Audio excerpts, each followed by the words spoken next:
Dan saya ingatkan, dan itu terjadi, dan saya menjadi saksinya, saudara. Areal ini dari makam Habib Soleh sampai depan kepala desa, itu hati-hati waktu mustajab. Kok gitu, Beb? Satu orang ribut di depan situ, ribut dengan suaminya, dia minta cerai, subhanallah, tidak lama cerai dengan suaminya. Satu lagi orang ibu datang berbicara kepada saya, apa tujuannya ziarah, Beb? Mintakan kepada Allah agar saya bisa umroh. Tidak sampai sebulan orang ini sudah umroh, saudara. Ada yang lebih dahsyat, saudara, teman saya sendiri. Begitu dia wudhu di situ, dia merasakan nyaman. Ya Allah, Habib Helmi Al-Idrus, dia merasa nyaman. Lalu dia mengatakan, duh, alangkah nyamannya, alangkah bahagianya kalau saya selalu dekat dengan Habib Soleh. Tidak lama ucapan itu, beberapa jam sakit, dibawa ke rumah sakit, langsung dipanggil oleh Allah Subhanahu wa ta'ala. Begitu juga, saudara, orang-orang yang tidak berakhlak, orang-orang yang berani kurang ajar di makam Habib Soleh. Pak Maisa, Haji Abdullah, takmir masjid yang betul-betul saya lihat ikhlas karena Allah Subhanahu wa ta'ala. Beliau duduk hampir 30 tahun bersama Habib Soleh. Dapat gaji, dapat uang dari kotakan amal jariah, nothing. Tidak ada sama sekali, saudara. Pak Maisa ini pernah, Habib Soleh bilang, Pak Maisa, kalau kamu di masjid-masjid lainnya, kamu buka pintu, kamu dapat 50 perak saat itu. Seperti 50.000 zaman sekarang mungkin. Tapi kalau engkau jaga masjidku ini, aku akan mintakan kepada Allah agar nanti kamu bersama saya di surga.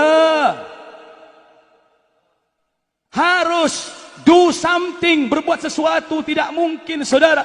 Sayyidatuna Maryam saat melahirkan, dia menyandarkan dirinya di pelepah kurma. Apakah Allah tidak mampu mengeluarkan, mengirim makanan-makanan segar dari surga? La. Tapi dijelaskan dalam Al-Quran, wa huzzi ilaiki bijid'in nakhlati tusaqit alaiki rutaban janiyah. Gerakkan, dorong pelepah kurma itu ya Maryam, nanti akan turun kurma-kurma segar di pangkuanmu. Ma'asyiral muslimin rahimakumullah. Sudah, Pak Maisa bercerita kepada saya, dan bertemu saya di Madinah. Di Madinah mendapatkan keajaiban. Saya, Beb, orangnya tuhu, kerjanya jaga masjid, jam 7 berangkat ke sawah, pulang zuhur, asar, maghrib, isya. Ini sekarang suruh pegang maghrib aja sudah ketir-ketir, apalagi yang subuh, kadang datang, kadang enggak. Sampai banyak yang mengeluh, Beb, kalau Habib enggak ada, susah yang jadi imam, Beb, enggak ada, Beb. Coba diumumkan, siapa yang sholat subuh dapat $100. Saya kira mungkin dari imaman sampai ke kepala desa bakal penuh dihadiri orang-orang. Betul tidak? Lalu, saudara, Pak Maisa saat di Madinah, dia bilang kepada saya, kebetulan saya yang ngurusi pemberangkatannya, alhamdulillah, akhirnya dia bilang, Beb, saya saat masuk, Beb, ketemu seseorang. Siapa? Tidak tahu, Beb. Saya dipegang, saya dikasih duit, Beb, di kotanya Rasulullah. Saya dikasih duit saat di Raudhah. Siapa kenal? Tidak tahu, Beb. Orang-orang itu langsung datang kepada saya.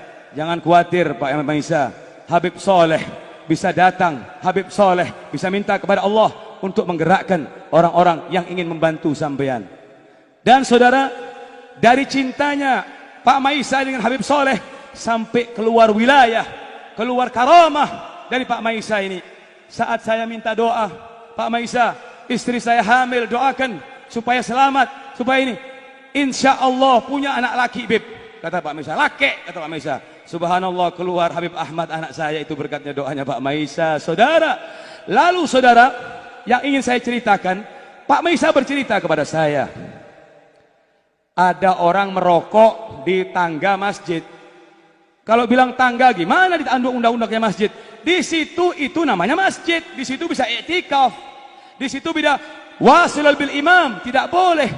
Pak Maisa hanya menyampaikan, mohon maaf, ini amanat dari Habib Soleh, tidak boleh orang merokok di masjid. Apa kata orang tadi? Hei orang bodoh, bodoh kamu, diam. Mohon maaf, saya cuma menyampaikan. Apa yang terjadi, saudara?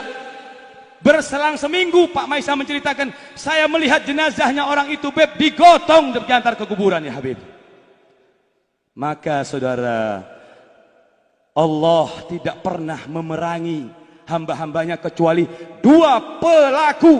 Dalam satu hadis sahih dikatakan bahwasanya man adali waliyan faqad adzantuhu bil harb.